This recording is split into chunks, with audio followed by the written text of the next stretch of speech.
आज का टॉपिक है, क्या आप ईमान के सूरमा हैं या ईमान में टिड्डे हैं। दोबारा बोल देता हूं, क्या आप ईमान के सूरमा हैं या ईमान में टिड्डे हैं। ये मैं नहीं कह रहा हूं, ये बाइबल की बात है। लफ्ज जो टिड्डा है, हम अभी उसको पाक कलाम में से सुनेंगे। अपनी आज की जो तिलावत होगी उसमें हम इसको सुनेंगे। क्या आप ईमान के सूरमा हैं या ईमान में टिड्डे। एक और लफ्ज जो छोटे कद का, उसे बौना भी कहते हैं। कई लोग ईमान में बौने हैं, छोटे हैं, उन्होंने ईमान में तरक्की नहीं की, बाकी बातों में वो तरक्की कर गए, लेकिन उन्होंने ईमान में तरक्की नहीं की।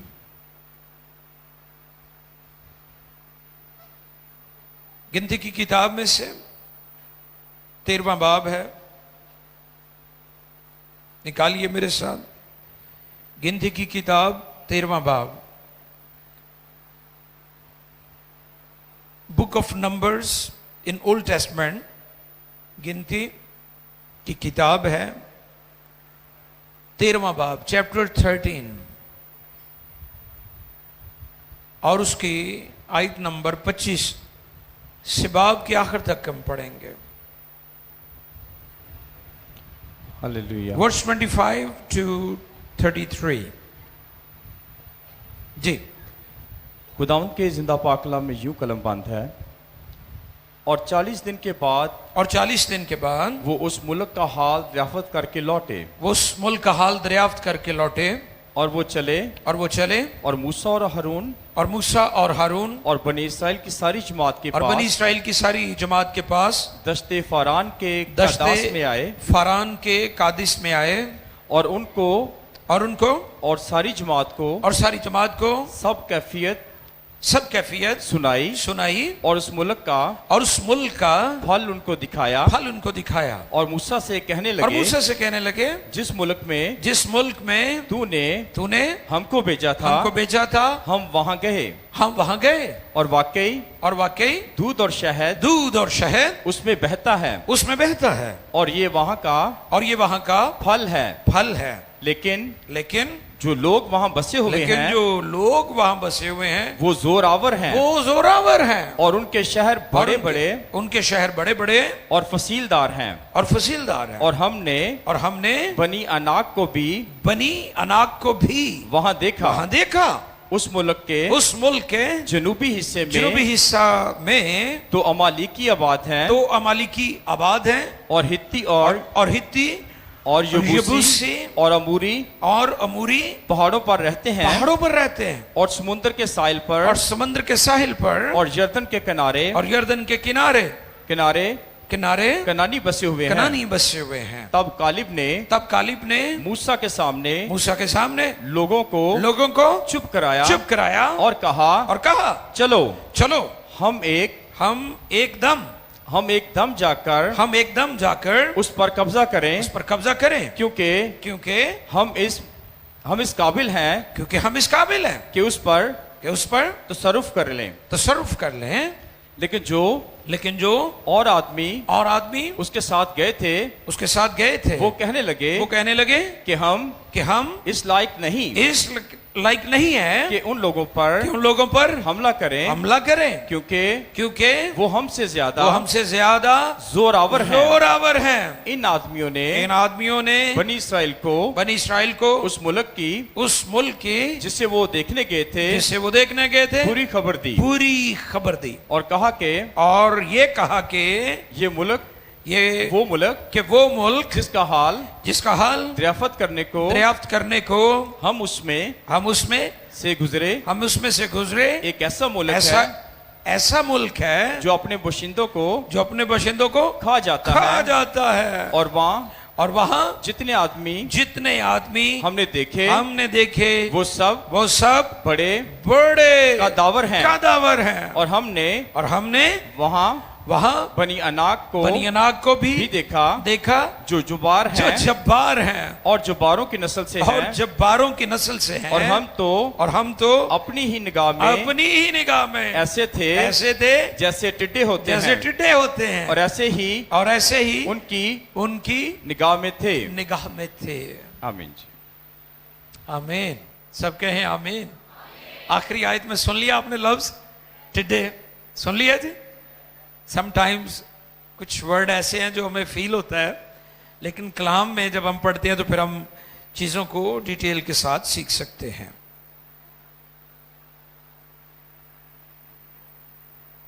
टॉपिक क्या है आज का? क्या आप ईमान के सूरमा हैं? ये बहनों के लिए भी है और भाइयों के लिए भी। क्या आप ईमान के सूरमा है या ईमान में टिड्डे हैं? ये आज का टॉपिक है। क्वेश्चन, सवालिया निशान है। अजीजों, कलाम खुदा में से इस जगह पर हमें दो ग्रुप्स नजर आते हैं, दो ग्रोह हैं। खुदा ने जिस सरजमीन के बारे में प्रॉमिस किया था, जिसे प्रॉमिस लैंड कहते हैं, जिसे वादे की सरजमीन कहते हैं, इससे पेशतर के बनी इस्राइल वादे की सरजमीन में दाखिल होते मूसा ने 12 लोगों का चुनाव किया, और जिन लोगों का चुनाव किया ये आम लोग नहीं थे। नोट कर लें इस बात को। खुदा हमेशा माइटी वॉरियर्स का चुनाव करता है। लोग दाऊद के बारे में कहते हैं कि दाऊद चरवाहा था। जी हां, वो चरवाहा था, लेकिन उसने बारहा अपनी भेड़ों को दरिंदों से, खूनखार जो दरिंदे होते हैं उनसे अपनी भेड़ों को बचाया था। इसलिए खुदा ने उसे बनी इस्राइल का बादशाह मुकर्रर किया। और अगर इनके नाम आप देखें तो 13वें बाब में जब आप उसकी तकरीबन 3री या 4थी आयत से पढ़ें तो इन असीम लोगों का जिक्र है। ये दानश्वर हैं और हर कबीले से मूसा ने लोगों को चुना जो ज़हीन थे और साहिब हिकमत थे, विजडम से भरे हुए थे। उनका चुनाव किया और उनको भेजा कि तुम उस मुल्क में जिसका वादा खुदा ने किया जाओ और देख कर आओ। और ये 12 लोग थे और फिर लिखा है 40। और आप हैरान होंगे कि बाइबल में जो 40 का अदद है वो बड़ा मानी खेज है, और बाइबल में बहुत ज्यादा जो 40 का अदद है उसका तज़किरा हमें मिलता है। बार बार हम देखते हैं ओल्ड टेस्टमेंट में भी और न्यू टेस्टमेंट में भी, पुराने हद में भी और नए हदनामा में भी। और जब ये वापस आए हैं तो ये 2 ग्रुप्स में तकसीम हो गए हैं। 10 एक तरफ हैं और 2 एक तरफ हैं। जो 2 एक तरफ हैं उनमें कौन कौन है? यशवा और कालेब हैं। जो 10 हैं उन्होंने आकर रिपोर्ट दी है, जी बिल्कुल उस शहर में, उस मुल्क में दूध और शहद की नदियां बहती हैं और ये वहां का फल है। खुदा ने उन्हें बरकत दी है, खुदा ने उन्हें प्रॉस्पर किया है। वो लैंड बहुत ज्यादा ज़रखेज है, खुदा की बरकत की बहुतात है वहां पर। यह रिपोर्ट दी थी आकर उन्होंने, लेकिन साथ ही उन्होंने कहा कि वहां पर तो बनी अनाक है, जबार कादावर लोग जिनके कद बहुत ज्यादा है, जो बड़े लंबे हैं। और इस कदर वो खौफजदा थे, वो कहने वो तो लोगों को खा जाते हैं। अजीजों, ये पहला ग्रुप है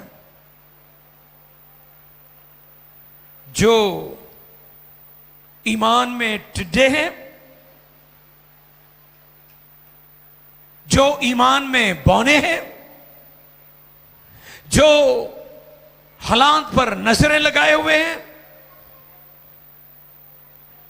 आपको पता है पतरस पानी पर तब तक चलता रहा जब तक वो यीशु को तकता रहा। जो यीशु मसीह को तकते हैं वही पानियों पर चलते हैं। हालेलुया। वो तब तक पानी पर चलता रहा जब तक यीशु को तकता रहा। ये जो 10 लोगों का ग्रुप है, जो 40 रोज जासूसी करने के बाद वापस मूसा के पास आया, इन्होंने जो रिपोर्ट दी है वो मनफी है। और उन्होंने इस कदर मायूसी फैलाई, ऐसी बातें की कि हम उनका मुकाबला कर ही नहीं सकते, हम उनके साथ लड़ ही नहीं सकते। वो भूल गए थे कि खुदा जो है वो साहिबे जंग है और यहोवा उसका नाम है। हमें याद रखना है कि खुदा हमारी जंग लड़ता है। जंग जिन्हां दी लड़दा यहोवा, वो जंग कदी नहीं हारते, नहीं हारते हो। ये भूल गए हैं कि जिस खुदा की प्रस्तिश हम करते हैं, मूसा जिस खुदा की तालीम हमें देता है, मूसा जिस खुदा की शरीयत हमें सिखाता है, वो साहिबे जंग है।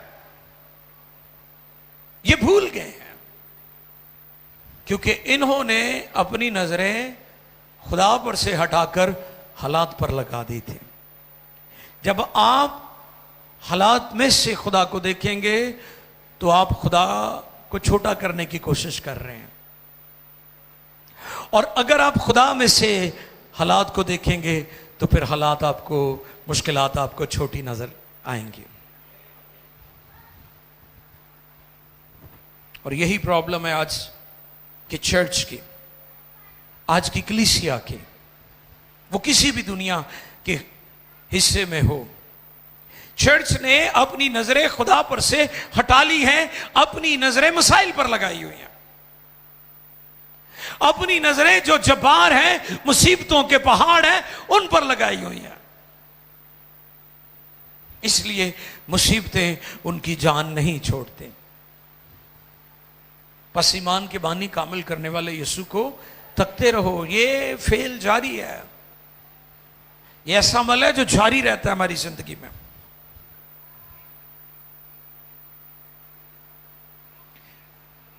ये ईमान में टिड्डे थे, ईमान में बौने थे, इसलिए इनकी गुफ्तगू भी मनफी थी। और मैंने पहले भी बताया था कि जो शख्स बेईमान होता है वो शक्की होता है। वो बेईमान शख्स जो होता है वो शक्की होता है। जो शक्की होता है दो दिला होता है। क्या होता है? वो दो दिला होता है। और जो दो दिला होता है वो नकम्मी गुफ्तगू करता है, वो मनफी गुफ्तगू करता है। वो कहता है कभी हालात ठीक नहीं होंगे, वो कहता है कभी ये सूरत हाल नहीं बदलेगी। लेकिन जो शख्स ईमान की बोली बोलता है, दर हकीकत ये अकल की बोली अकल कह रही थी वो जब्बार हैं, बनी अनाक, बड़े सूरमा हैं, कादावर हैं, जंगजू हैं, वॉरियर हैं, वो लोगों को खा जाते हैं। अकल यही कहती थी। आपको पता है जब याइर की बेटी को खुदा यीशु ने जिंदा किया तो लोग कहते थे उस्ताद को तकलीफ ना दो क्योंकि लड़की मर चुकी है। लोग कह रहे थे ये। यीशु ने कहा लड़की मरी नहीं बल्कि, अब कौन ठीक कह रहा है? यकीनन खुदाम यीशु। लेकिन बात वो भी ठीक कह रहे हैं क्योंकि वो अकल की बोली बोल रहे हैं। अकल यही कह रही थी कि लड़की मर गई है, लेकिन यीशु क्योंकि जिंदगी का मंबा है, यीशु मसीह सिखा रहा था, शागिर्दों को पैगाम दे रहा था कि जिंदगी का मालिक यीशु है। इसलिए तो लाजर को भी उसने कहा था ए लाजर बाहर आ। डॉक्टर मरकस फिदा का एक गीत है पंजाबी दा, उसमें बड़ी खूबसूरत शायरी उन्होंने की है और अफशा ने उस वक्त गाया था यसू जे तू इथे हुंदा। मरियम मगदलीनी और मर्था का जो जज्बात है उसकी तर्जमानी की है इस गीत में कि अगर यसू तू यहां होता तो हमारा भाई। और आखिर में बड़ी खूबसूरत बात कही है उस गीत में, लाजर उठ बाहर आ जा तेनू जिंदगी बुलांदी। हालेलुया। लाजर उठ बाहर आ जा तेनू जिंदगी बुलांदी। जिंदगी का मालिक खुदा का बेटा यीशु मसीह है। याईर की बेटी वाकई मर चुकी थी, लेकिन यीशु क्योंकि जिंदगी का मालिक है इसलिए उसने कहा ए लड़की उठ। मेरे अजीजों, ये पहला ग्रुप नकम्मी गुफ्तगू कर रहा है। इनका कलाम बीमार है, इनकी गुफ्तगू बीमार है। लोग आज इसलिए बदनी तौर पर बीमार हैं, उनकी जुबान बीमार है, उनकी गुफ्तगू बीमार है, उनका कलीमा बीमार है, कलाम बीमार है। कलाम बीमार होने के सबब से उनका बदन भी बीमार है, उनका जहन भी बीमार है। वो जहनी बीमार है, वो जज्बाती बीमार है, उनको इमोशनल हीलिंग की जरूरत है क्योंकि नकम्मी सोचें, नकम्मी गुफ्तगू करते हैं। यह ग्रुप भी ऐसा ही है, इन्होंने मायूस कर दिया। आज भी सोशल मीडिया पर आप देखेंगे ज्यादा मायूसी फैलाने वाले लोग आपको मिलेंगे। सोशल मीडिया को कलाम की रोशनी में देखें। ये नहीं मैं कह रहा हूं देखें ना, कलाम की रोशनी में देखें कि सोशल मीडिया जो कुछ कह रहा है क्या कलाम के मुताबिक कह रहा है। इस वक्त जलगार है पूरी दुनिया में डिजिटल मीडिया, सोशल मीडिया। हर कोई अपनी बोली बोल रहा है, हर कोई अपनी कह रहा है। लोग कंफ्यूज्ड हैं, परेशान हो जाते हैं। लेकिन मैं आपको यह चैलेंज देना चाहता हूं कि आप वो सुने, वो बोले जो कलाम कहता है। जब यीशु मसीह का मुकालमा हुआ, इब्लीस बियाबान में यीशु मसीह के साथ बातचीत करता है, तो खुदावंद यीशु मसीह ने इब्लीस के साथ जो मुकाबला किया वो कलाम के साथ किया। जब वो ये कहता था कि तेरी बाबत लिखा है, तो खुदावंद भी कहते थे ये भी लिखा है। तो मेरे अजीज, आज हमारी प्रॉब्लम क्या है? हमारी प्रॉब्लम यह है कि हम वो बोलते हैं जो सोशल मीडिया बोल रहा है। सोशल मीडिया इतनी मायूसी फैला रहा है, इतनी ज्यादा मायूसी फैला रहा है, लोग सुसाइड कर रहे हैं, लोग गालियां दे रहे हैं, लोग हुकूमतों को गालियां दे रहे हैं, लोग अदारों को गालियां। क्यों? अफसोसनाक हालत है ये। और मैं कभी कभी गौर करता हूं कि बाइबल ने, अंजील ने, और आपने ये तजर्बा भी किया होगा, मसीह हालांकि सताए जाते हैं पाकिस्तान में, लेकिन मसीह हमेशा पाकिस्तान के लिए दुआ करते हैं, अदारों के लिए दुआ करते हैं। हालांकि जगह जगह परसिक्यूशन, इज़ारसानी में से चर्च कलीसिया गुजरती है, लेकिन आप देखें हर इबादत में हम दुआ करते हैं। मुझे नहीं पता कि जो बाकी सताए जाते हैं वो दुआ करते हैं या नहीं। बहुत कम देखा है कि बाकी कौमें पाकिस्तान के लिए इतनी दुआ करती हैं जितने क्रिश्चियन दुआ करते हैं। मसीही हमेशा पाकिस्तान के लिए बरकत चाहते हैं, अगरचे यहां पर बहुत ज्यादा मुश्किलात है, चैलेंज है हमारे लिए, नफरतों का, तासुब का, डिस्क्रिमिनेशन, नफरतों को हम फेस करते हैं। तरह तरह के नामों से हमें लोग पुकारते हैं, लेकिन हम हमेशा अपने खुदा पर सारी चीजों को छोड़ देते हैं। पहला ग्रुप कहता है कि हम तो टिड्डों की मानिंद है, हम तो कुछ भी नहीं है।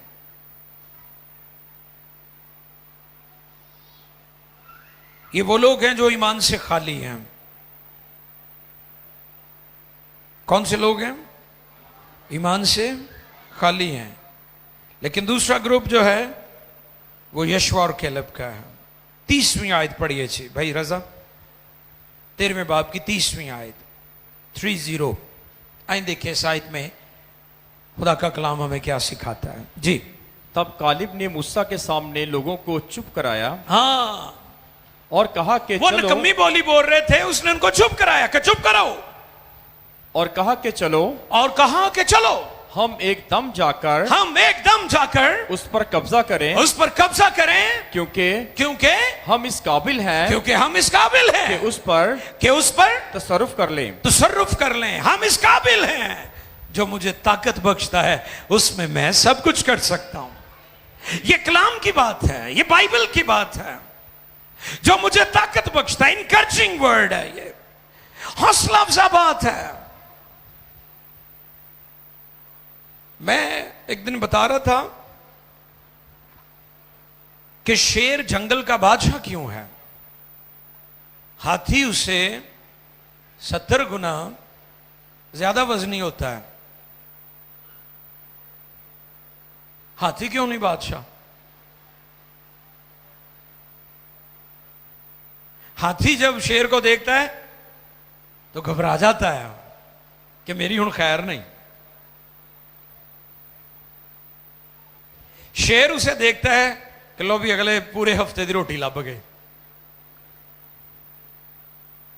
शेर क्यों जंगल का बादशाह है? क्या वो कद में बड़ा है इसलिए?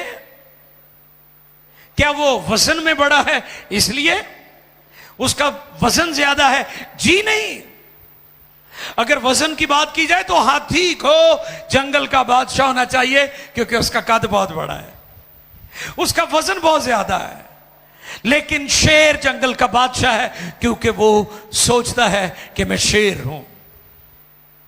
वो शेर की तरह सोचता है, वो शेर है। और आज जो बात यहां पर हम कैलब की स्टेटमेंट सुनते हैं, उसने कहा चुप करो। हम इस काबिल हैं कि हम उस मुल्क को फतह कर लेंगे। खुदा हमारी जंग लड़ेगा। खुदा हरावल और चंडावल है। दुनिया की कोई फौज, दुनिया का कोई वेपन हमारे खुदा और उसकी कुदरत का मुकाबला नहीं कर सकता। ये उसका ईमान है, स्ट्रॉन्ग। शेर जैसी यलगार और धाड़ की जरूरत है चर्च को। और चर्च के बारे में पुराने अहदनामा में लिखा है, यह ग्रोह शेरनी की तरह उठती है। चर्च की बात की गई है। चर्च को आलम बाला का जोर मिला है। कौन सा जोर? आलम बाला का जोर मिला है। लेकिन चर्च को समझ नहीं आ रही। चर्च वही बोल रहा है जो बाकी लोग बोल रहे हैं।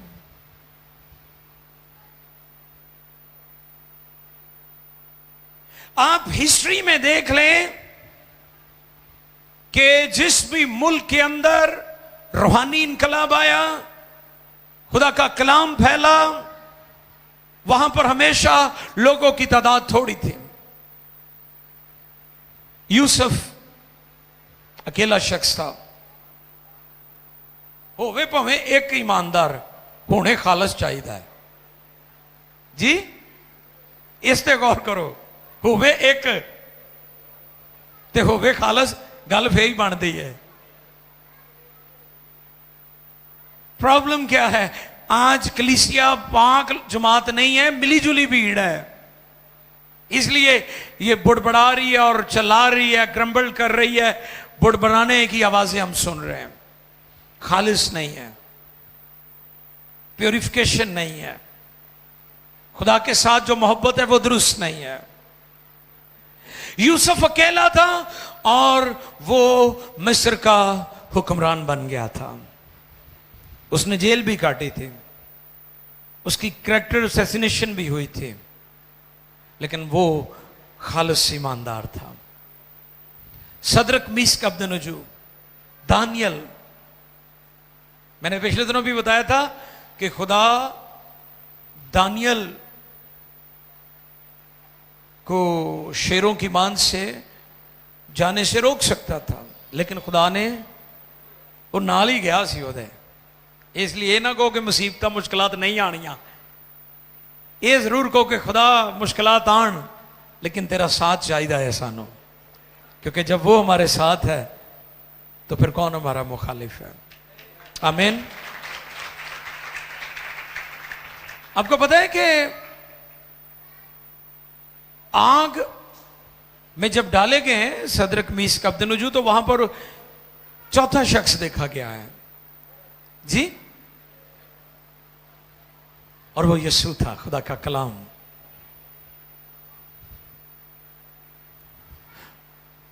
वो रोक सकता था कि सदरक मीशक अब्दनुजू जो हैं वो आग की भट्टी में ना जाए। अच्छा, आग बुझी भी नहीं है, बुझाया नहीं उन्होंने, उसकी तस्वीर उसने बदल दी थी, क्योंकि वो कुदरत वाला है। मेरा रब यहोवा है जो कुदरत वाला है। आग बुझी नहीं, ना ही उनको आग में जाने से रोका और ना ही आग बुझाई। किसी ने क्या कि आग बुझी है? अग दी ते उन्होंने हरारत कई गुना बढ़ाती, तेज करता सी काम, लेकिन वो कुदरत वाला है, उसने आग की हरारत को ठंडक में तब्दील कर दिया था। तो वो आपके लिए आज भी अपनी कुदरत जाहिर करना चाहता है, लेकिन उसको यशवा और कालब जैसे लोगों की जरूरत है, जो ईमान की बोली बोले, जो कलाम की बोली बोले, कलाम की बोली बोला करें। आपके हालात तब्दील हो सकते हैं। दो तरह के रवैये, एक वो लोग हैं जो 10 वापस आए हैं और वो कहते हैं हम टिड्डों की मानिंद हैं, और दूसरे कहते हैं कि हम इस काबिल हैं कि हम उस मुल्क और लोगों को फतह कर लेंगे। क्या? क्योंकि ईमान आपको सूरमा बना देता है और बेईमानी आपको रूहानी तौर पर टिड्डा बना देती है। बेईमानी आपको रूहानी टिड्डे बना देती है। हुंदे तुसी रूहानी हो लेकिन टिड्डे, होते रूहानी है लेकिन बौने सूरमा नहीं होते, कदावर नहीं होते। आप याद रखें कि अगर किसी शख्स को आप जानना चाहते हैं कि ये किस कदर रूहानी या ईमानदार है, आप उसकी गुफ्तगू से अंदाजा लगाएंगे कि वो आपके साथ किस तरह की गुफ्तगू कर रहा है। आपका चर्च, आपका पास्टर आपको क्या तालीम दे रहा है, पुलपट से दी हुई तालीम से आपको अंदाजा हो जाएगा कि ये चर्च इस लायक है या नहीं, मुझे इसमें जाना चाहिए या नहीं जाना चाहिए। आपके फ्रेंड्स, आपके दोस्त, आपकी सहेलियां, आपके रिलेटिव्स, आपके कजन्स, आपका बॉस, वर्क प्लेस पर काम करने वाले लोग जो आपके इर्द गिर्द रहते हैं, आप उनकी गुफ्तगू से अंदाजा लगाएं कि ये किस मेंटालिटी का, किस किस्म का ये शख्स है या खातून है। क्योंकि आप किसी भी शख्स को उसकी गुफ्तगू से उसका अंदाजा लगा सकते हैं ये किस तरह का शख्स है, ये किस तरह की औरत है। ईमान आपको सूरमा बनाता और बेईमानी आपको रूहानी टिड्डा बना देती है। आप रूहानी तौर पर टिड्डे बन जाते हैं।